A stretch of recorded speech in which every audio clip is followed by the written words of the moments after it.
The caretaker. The old man's left eye was swollen shut, his wrist bent at an angle that suggested it would never straighten again. And the IV needle was still embedded in the soft underside of his arm as he crawled across the burning floorboards. Behind him, the man he had once thought was his savior was screaming. His face transformed into something ancient and terrible by pain and fire. Arthur pulled himself forward with one good hand. The black ledger clutched against his ribs and did not stop moving until the night air hit his scorched skin. 30 hours earlier, Arthur's life had still been his own. His left hand lay atop the cream silk duvet, thin and trembling. The fingers would not obey him anymore. They hadn't since the stroke 6 months ago. He stared at the ornate crown molding above the bed, at the brass bedposts that had anchored the same mattress for 43 years, and tried to summon the will to lift his arm. The effort was immense. The result was nothing. His hand fell back to the duvet with a soft whisper of fabric. The grandfather clock in the hallway ticked. It had been ticking for so long that Arthur no longer heard it as a sound. It was more like the pulse of the house itself, the rhythm of an old thing still breathing. The door creaked open. Elias entered with the efficiency of a man who had performed this same task 1,000 times. Navy cardigan, crisp and clean. Silver tray, glass of water. Small white ceramic dish containing 3 pills. 2 blue, 1 yellow. The leather of his shoes made soft contact with the hardwood floor. Tap, tap, tap, as he approached the bed. Arthur looked at the dish. The yellow pill was wrong. He could see it immediately, though his eyes were clouded now, the cataracts making everything soft at the edges. The yellow pill had a chip on one side, a jagged white interior visible beneath the synthetic coating. It looked nothing like the medication he'd been taking for 3 months. "We can't have you slipping back into those tremors, can we?" Arthur swallowed. The bitter, metallic aftertaste coated his tongue immediately, different from anything he'd ever experienced. His throat worked twice more to clear it. When he tried to wipe his mouth with his good arm, his fingers brushed against the navy fabric of Elias's cardigan. Soft merino wool. Expensive. The kind of thing a man wore when he wanted to appear trustworthy. Elias withdrew his hand and set the empty glass back on the tray. "Rest now. I'll be downstairs if you need anything." But Elias was already gone before Arthur could form a response. The motorized wheelchair hummed as it rolled down the wooden ramp into the basement. The air down there was thick with the smell of turpentine and old paper, the accumulated dust of decades settling in Arthur's lungs with each breath. His right hand controlled the joystick with its single remaining function, and the chair responded smoothly, obediently, the motor barely audible beneath the rush of his own breathing. It was 12:30 p.m. Elias had left to pick up groceries. The window of opportunity was small, perhaps an hour, perhaps less. Arthur had never been the type to act rashly, but something in his gut had shifted when he saw that yellow pill. Something that felt like survival. He pulled the wheelchair to a stop beside the metal filing cabinet and reached for the black leather ledger sitting on top. It was heavier than he expected, bound in cracked leather that had once been fine. His fingers fumbled with the cover, and for a moment he thought it might slip away from him entirely. Inside was not accounts. Arthur had assumed it would be accounts. Perhaps some record Elias had kept, some evidence of his competence that he planned to show to Clara or the other relatives. But it was a scrapbook instead. And the first item that fell out was a newspaper clipping, yellowed and brittle at the edges. The headline was large and black. "Industrial accident claims life of local foreman, 1995. Arthur's heart stopped. The photograph was small and grainy, but the face was unmistakable. It was a younger man, but the same. The same bone structure, the same intense, narrow-set eyes, the same expression of absolute certainty that he was meant for something greater than the world had given him. Arthur turned the page with trembling fingers. There was a handwritten note in red ink. The son pays for the father's greed. Arthur was the CEO. He signed the safety waiver. The basement seemed to tilt. The floor rose up or the walls descended, and Arthur found himself gripping the wheelchair's controls so hard that the metal pressed into his palm. 30 years. It had been 30 years since the accident at Brennan Industries. A man had died, pinned beneath a steel beam that should have been secured by protocols Arthur's company had deemed unnecessary. Arthur had signed the paperwork authorizing the cost reduction. It had been a line item on a spreadsheet. A decision made in an afternoon. Elias wasn't a stranger. Elias was the son of the man who had died in Arthur's factory. The basement door at the top of the stairs slammed open. The sound echoed down the concrete walls with terrible finality. Elias stood in the silhouette of the doorway, holding a brown paper grocery bag in both hands. For a moment, less than a second, something flickered across his face. Recognition that the thing he had been building toward had just begun. Arthur shoved the ledger under his lap robe and reached for the joystick. But he was an old man recovering from a stroke. And Elias was 30 years younger and fueled by something far more powerful than survival instinct. The grocery bag hit the floor. Eggs cracked, white and yolk seeped through the paper, leaking onto the concrete with a wet, organic sound. Elias sprinted down the stairs, taking them two at a time, and his footsteps were the only thing Arthur heard before Elias grabbed the wheelchair's joystick and yanked it to the side. Arthur's head snapped back. The world spun sideways. His good arm windmilled, grasping at nothing. And then Elias reached for the ledger, and Arthur did the only thing an old man with a broken body could do. He opened his mouth and bit down on Elias's hand, with everything his remaining strength possessed. Teeth met flesh. Arthur tasted blood, warm and copper bright. And for a moment Elias seemed to hesitate, as if shocked that his victim could still bite. Then Elias snarled and backhanded Arthur across the face. Arthur's glasses flew off, sliding across the concrete floor with a skittering sound, and the world became blurred and distant. Elias wrested the ledger away and shoved the wheelchair backward into a rack of metal pipes. The impact was catastrophic. Arthur felt the wind drive from his lungs. Pain bloomed in his ribs, sharp and immediate, and he heard rather than felt the crunch of something giving way inside him. When the world stopped moving, Arthur was slumped in the wheelchair, gasping for air that would not come. Elias loomed above him, holding the ledger under one arm. His hand was bleeding, and he was smiling. "Too much curiosity is bad for your blood pressure, Arthur," Elias said, his voice still measured, still smooth, but with an edge to it now that had nothing to do with caretaking. "Let's get you back to your room." Arthur lay in bed with sheets tucked so tightly around his legs that he could barely move them. His ribs screamed with each breath.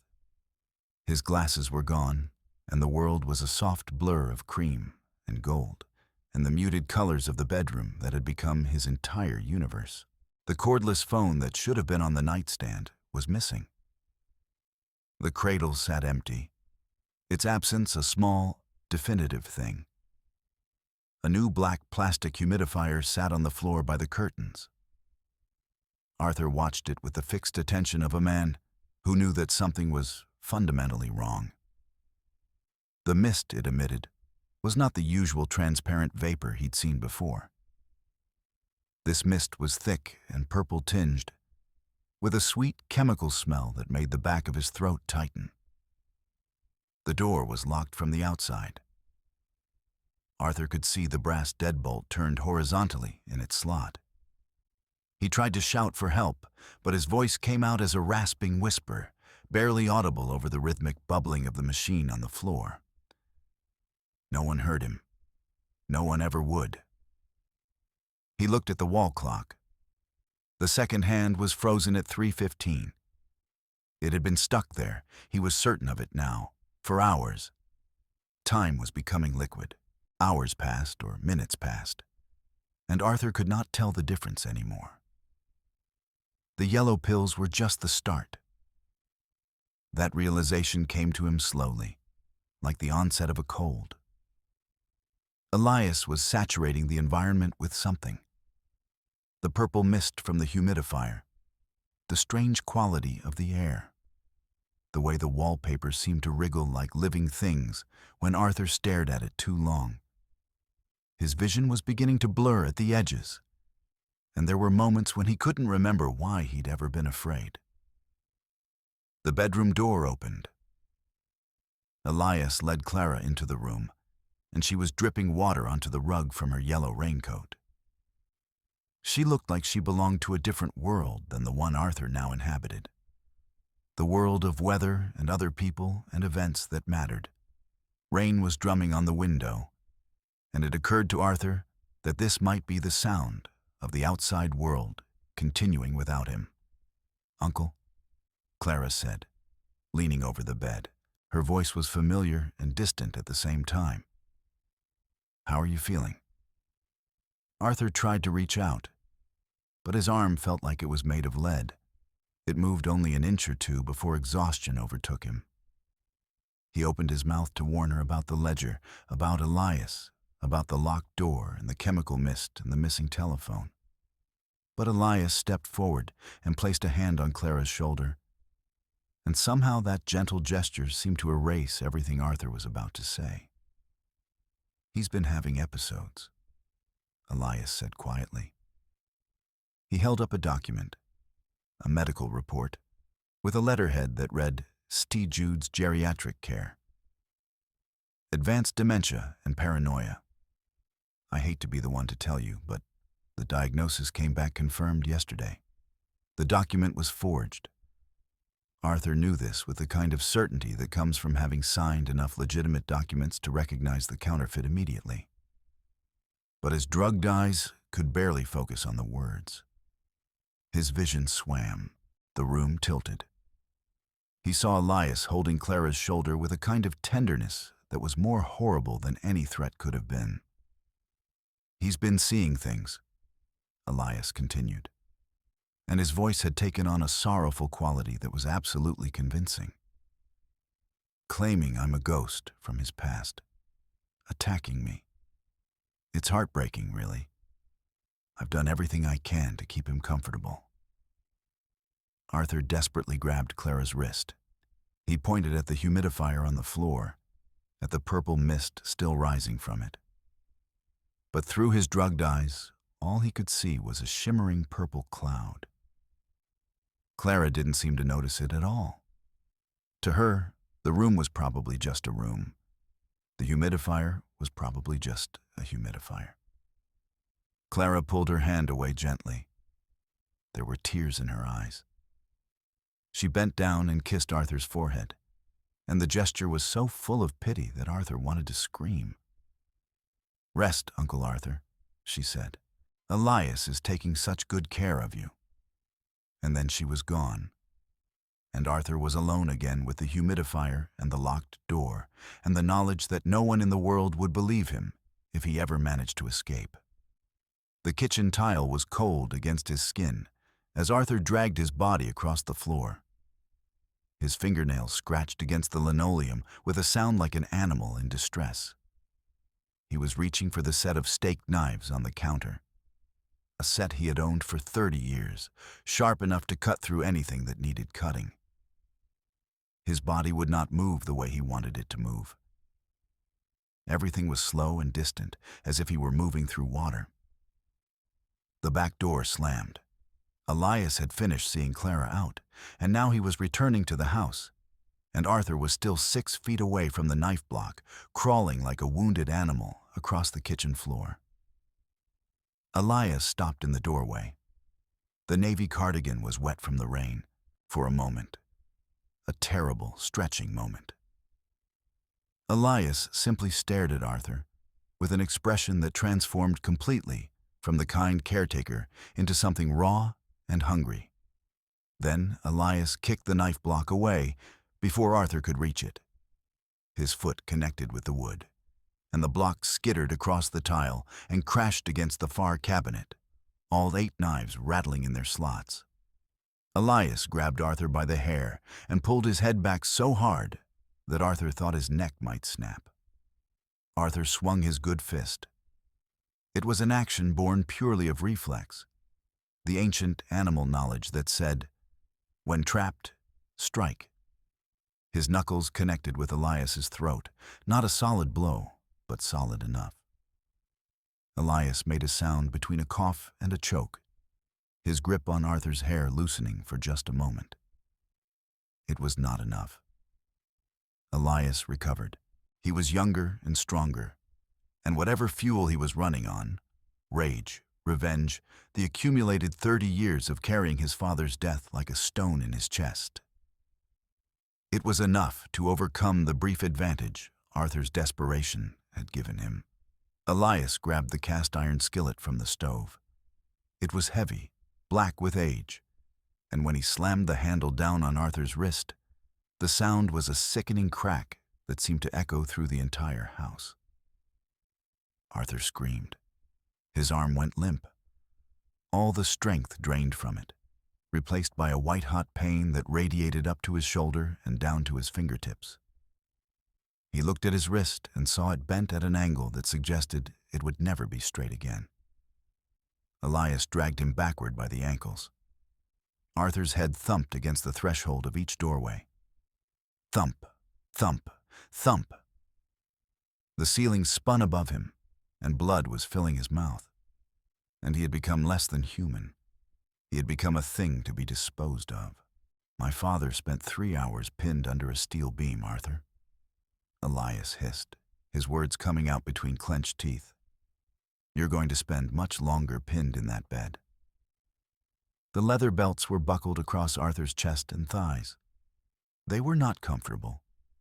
They were not meant to be comfortable. Elias stood over the bed, hanging a plastic IV bag from a makeshift hook on the wall. The liquid inside the bag was a murky, yellowish tint that reminded Arthur of something organic, something that should never enter the human bloodstream. Arthur watched in silence. There was no point in struggling. The restraints were too secure, and Elias's eyes had taken on a clinical quality. The eyes of a man who had moved beyond cruelty into pure functionality. This was just a task to be completed. Elias swabbed Arthur's vein with a cold alcohol pad. The smell of ethanol filled Arthur's nostrils. Then the needle, Arthur felt it slide into his arm. A small, sharp sensation, quickly replaced by the feeling of tape being pressed down roughly over the puncture wound. Elias turned the plastic dial on the tube to full flow. The murky liquid began to move through the clear tubing. Arthur watched it approach, watched it travel down the plastic tube toward his vein, watched it enter his body. He felt a sudden, icy chill spread from his elbow up to his shoulder. His heart rate began to drop. He hadn't noticed the heart monitor before, a small electronic device attached to his chest by adhesive pads. But he noticed it now. The rhythmic beeping slowed. Beep, beep, beep. The intervals between the sounds were growing longer. Arthur's breathing began to slow as well, matching the rhythm of the machine. It was almost peaceful in a way, like falling asleep at the end of a long day. Elias pulled a chair up to the bedside. He opened a newspaper. Arthur recognized it as the obituary edition from 1995, and began to read aloud. His voice was mockingly tender, as if he were reading a bedtime story to a child. Thomas Vance, Elias read, his eyes bright with something that looked like joy. Beloved father, loyal worker, taken from us too soon in a tragic industrial accident. He is survived by his son, Elias Vance, age 23. Elias smiled. It was the smile of a man who had spent 30 years planning this moment, and now that it had finally arrived, he could barely contain his happiness. A document landed on Arthur's chest. Life insurance policy change form. Arthur's eyes were barely focusing now, but he could make out the key sections. Beneficiary, Elias Vance. Amount, $25,000. The signature at the bottom was his own, or a perfect forgery of his own. Even Elias's handwriting had improved enough to fool anyone who might ask questions. Not that anyone would ask questions. Ask.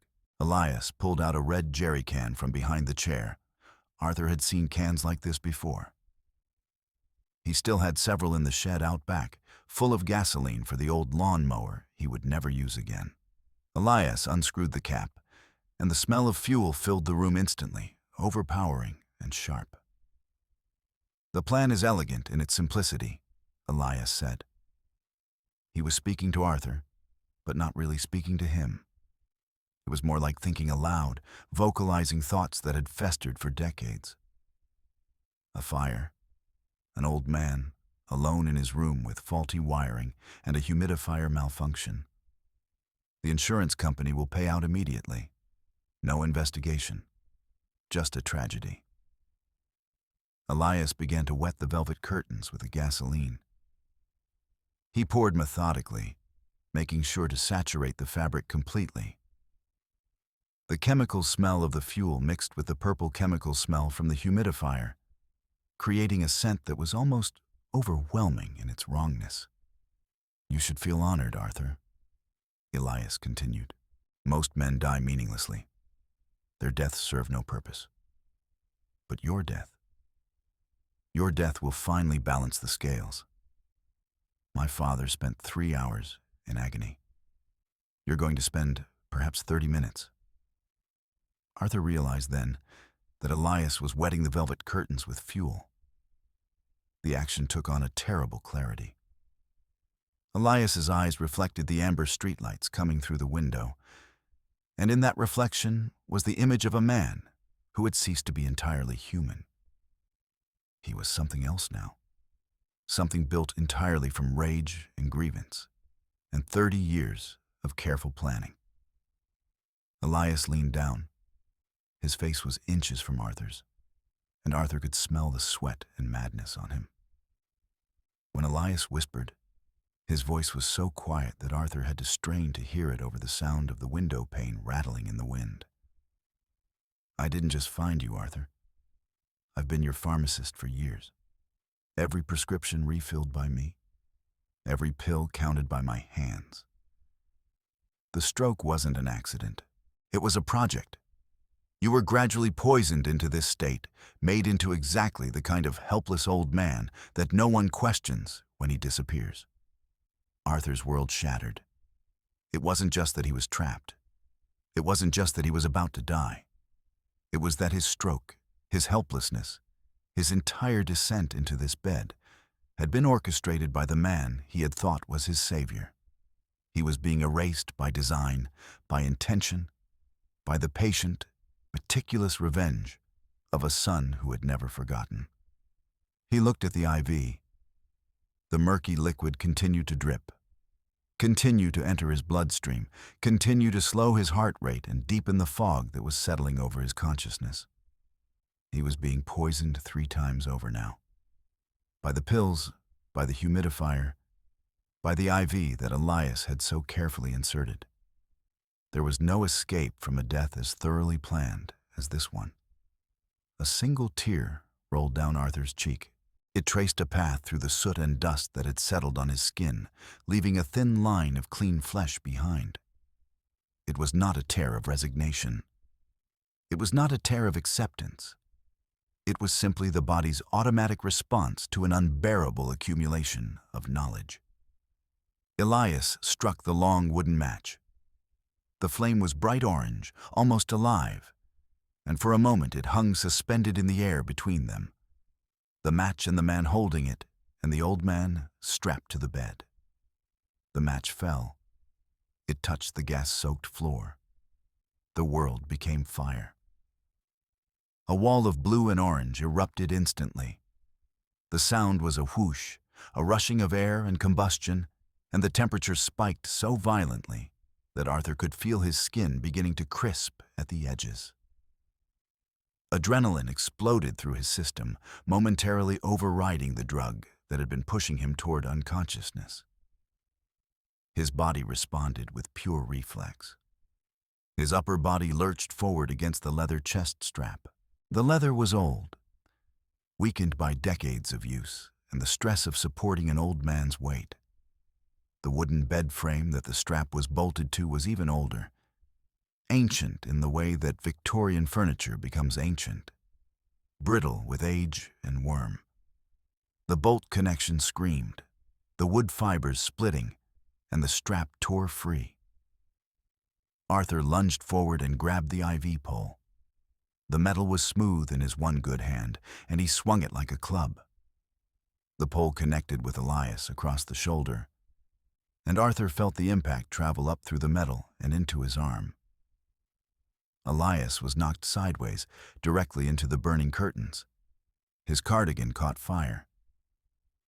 The sound that Elias made was not a scream in the traditional sense. It was something more primal, an animal sound, born from a place deeper than language. Elias clawed at his back, trying to put out the flames, and then, in a moment that seemed to happen in slow motion, he tackled Arthur back onto the flaming bed. They grappled amidst the smoke. The fire consumed the fabric around them, consuming the expensive cream silk duvet, consuming the sheets and the pillows and the air itself. Elias's hands tightened around Arthur's throat. Arthur could feel the man's thumbs pressing into his windpipe, blocking off his air, and he knew with absolute certainty that this was the moment in which he would die. With the last reserves of his strength, Arthur found the IV needle, still attached to the tube, still feeding the murky sedative into his bloodstream. He pulled it free from his arm and, with a movement that came from somewhere beyond consciousness, he drove it directly into Elias's open eye. Elias' shrieks pierced through the sound of the fire. He fell backward, engulfed in the smoke, and Arthur felt the hands around his throat loosen. Arthur pulled himself forward, using the last of his strength to roll out of the burning bed and onto the floor. The heat was unbearable now, the smoke thick enough to strangle on. But Arthur could see the window, could see the blackness outside of it, could see escape. He crawled. He used his good arm and pushed with his legs, and his body, which had betrayed him 1,000 times over the past months, somehow found the power to move. The floorboards burned beneath his hands. His clothes began to smoke. But Arthur crawled, and then he pulled himself across the threshold, and then he was in the hallway, and the hallway was cooler, and he kept crawling. Arthur lay on the grass, 20 feet from the front porch of the burning house.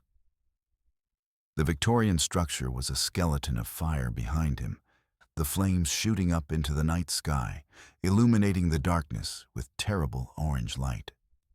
His face was blackened with soot. His body was covered in burns. He was alive. The sirens were approaching. He could hear them in the distance, getting closer, growing louder. Red and blue lights were beginning to paint the neighborhood, alerting every person on the street that something catastrophic had occurred. A firefighter in heavy tan gear kneeled beside Arthur. She placed an oxygen mask over his face. Arthur tried to speak, tried to warn her about Elias, tried to explain, but the words came out as rasping nonsense. His hand trembled as he pointed at the fire, at the burning house, at the window of his bedroom where the flames were now visible. Then he saw the black ledger. He had been clutching it in his good hand the entire time, during the fire, during the crawl, during the final moments of his escape. It was partially singed, the edges of the binding blackened and curling, but the pages were intact. The evidence was preserved. Arthur thrust it toward the firefighter. His eyes were wide, his mouth working behind the oxygen mask. This was what mattered. This was the only thing that mattered now. The ledger. 2 days later, Arthur lay in a hospital bed with his arm in a white plaster cast. His ribs were wrapped in tape. His burns were covered with bandages that smelled of antiseptic and chemical treatments. A detective in a gray suit sat beside the bed, holding a clear evidence bag containing the yellow pills. The medical examiner confirmed it. The detective said. His voice was professionally neutral, the voice of a man who had delivered bad news so many times that the words had become routine. Digitalis, a cardiac glycoside. The concentration in his system suggests he was being given a slow-release formula for months. Arthur said nothing. His throat was raw from smoke inhalation, and speaking was painful. He simply lay in the bed and looked at the pills in the evidence bag. "We found his basement," the detective continued. He showed Arthur a photograph. He had it set up like a laboratory. Medications sorted by condition, by target, by effect. We found files on 3 other employers. 3 other old men. He was very careful with each one. Another photograph. A hidden wall safe, its door hanging open. Inside were dozens of prescription bottles, each one labeled with a name and a date.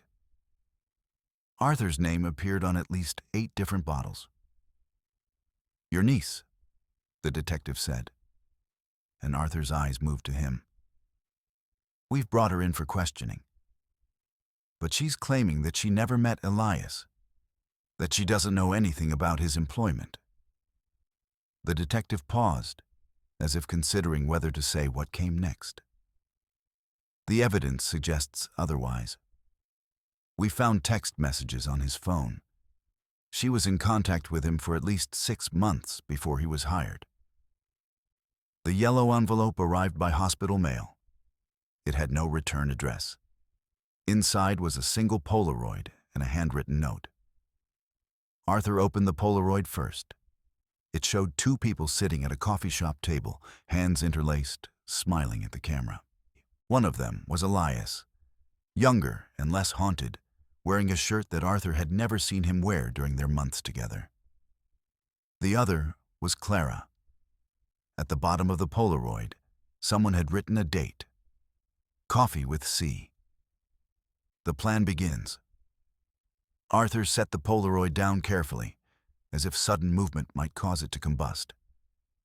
Then he opened the note. The handwriting was Elias's. Loose, slanting, the handwriting of a man who had allowed his rage to flow through his fingers and onto the page. "Clara always hated you for leaving her mother nothing in the will.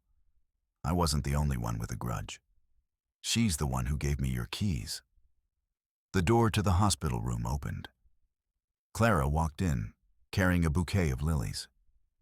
She was wearing a dark blue dress that looked expensive and appropriate for visiting a sick relative. She smiled warmly at Arthur, the smile reaching her mouth but not her eyes. "I'm so glad you're safe, Uncle," she said. "That was such a terrible fire. Thank goodness you managed to escape." She set the lilies on the windowsill and pulled a chair over to sit beside his bed. "Now that Elias is gone, I guess I'll have to take care of you personally."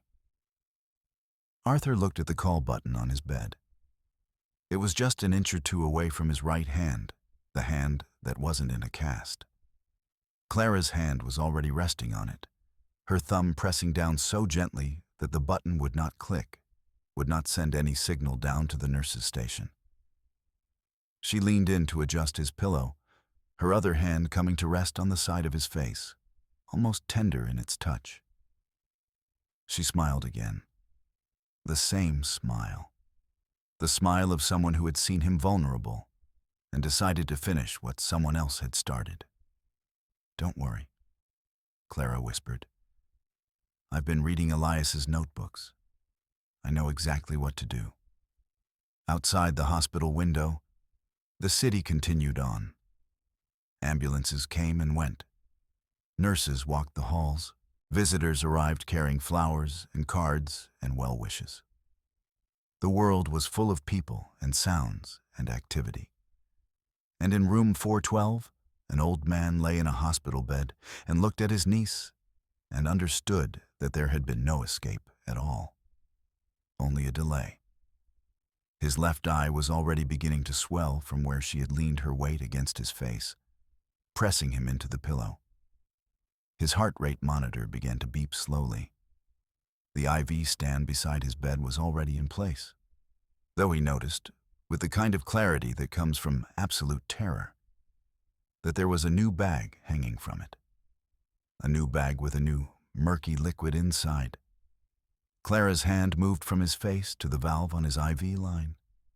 She turned it slowly. The flow rate increased. The world began to blur at the edges again.